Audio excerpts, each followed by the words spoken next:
Hello, I'm Dr. Nasiah Cirincione-Ulezi. I want to welcome you and thank you for joining me in our virtual space.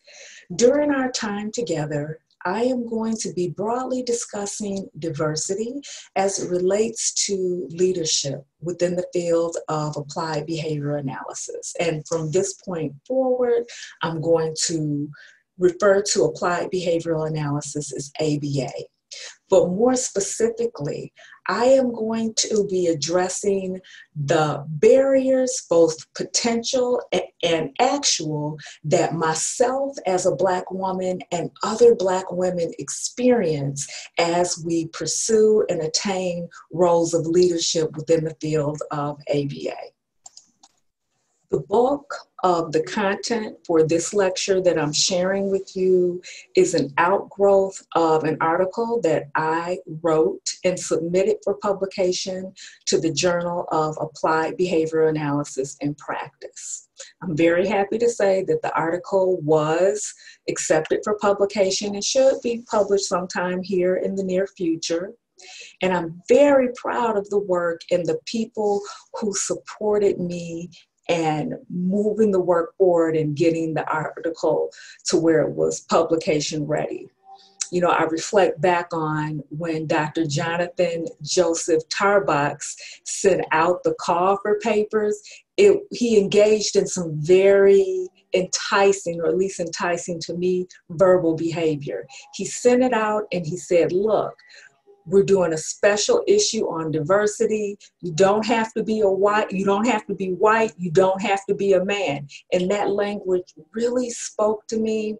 And it was really one of the most significant reasons I contacted him and moved forward with getting my work ready for publication.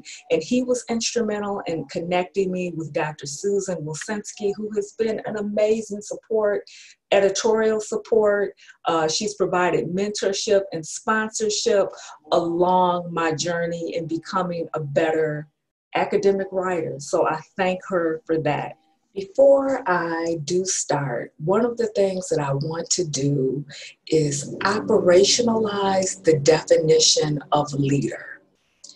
I am of the belief that all of us are leaders, and day by day we have opportunities to practice our leadership. But for the purposes of this information that I'm sharing with you today, when I speak to leadership, I'm speaking of those roles that directly relate to having decision-making power and having a voice that influences policy on a very structural and systemic first things that I learned in both my teacher training and my training as a behavior analyst is to ask why. In this case, my why is, why do we care that this field is diverse? Why do we care that there are a wide range of leaders that offer diverse perspectives, that offer diverse experiences? Why does that matter in the field of ABA? Well, I took a critical look at those questions, and my answer is, it's because it's in the best interest of those we serve. It is in the best interest of those who consume this science that our leadership comes from a broad base of cultures, perspectives, religions, sexual orientations. Why? Because that's where we're going to get the best outcomes. And there is a broad range of literature to support that. Let me just take a couple minutes to share with you how on a practitioner level, this can play out. The lack of diversity can play out. I remember when I was, it was early in my career, I was a special education teacher in a self-contained classroom. At that time, I was serving 6 students, all little boys, on the autism spectrum, and I supervised 3 paraprofessionals.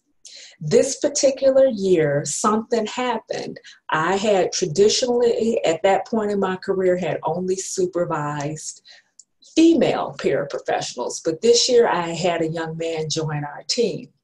And I remember I had took the children into the restroom because they were going to engage in their hygiene routine, which we did every day. And they were all little boys, so I had them at the urinals.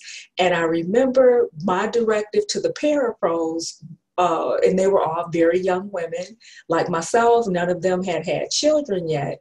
But my direction to them was, okay, we're going to teach them to stand at the urinals in the restroom, and they're going to urinate. And I remember directing them to prompt the children to pull their pants down to their knees. Again, at that point, I was young. I hadn't had children yet, and I didn't grow up with brothers, so I didn't know urinal etiquette. That was not a part of my repertoire. And I remember this young man joined that routine, and he said, wait, this is not good. You are putting these little guys at risk the way you're teaching them to engage in their toileting routine. It didn't even occur to me that typical children, when they go into the urinal, they're taught to just disclose or just take off enough garments just to use the restroom. They do not totally expose themselves. Again, this young man came in with a very unique perspective, and it was my responsibility to listen and to learn. Had he not, I was well-intentioned, I would have likely gone on teaching that routine in that way and not serving my clients well. So again, what I want to really emphasize, it's important that we have a broad range of perspectives to really meet and serve our consumers in the best way possible. That example that I just shared with you can easily be generalized to behaviors that we see among leadership teams. How many times have we seen policies put into place, procedures put in place, and they're not necessarily serving the best interest of consumers, but the people who put those policies and procedures in place didn't have the perspectives of a broad base of who they were serving.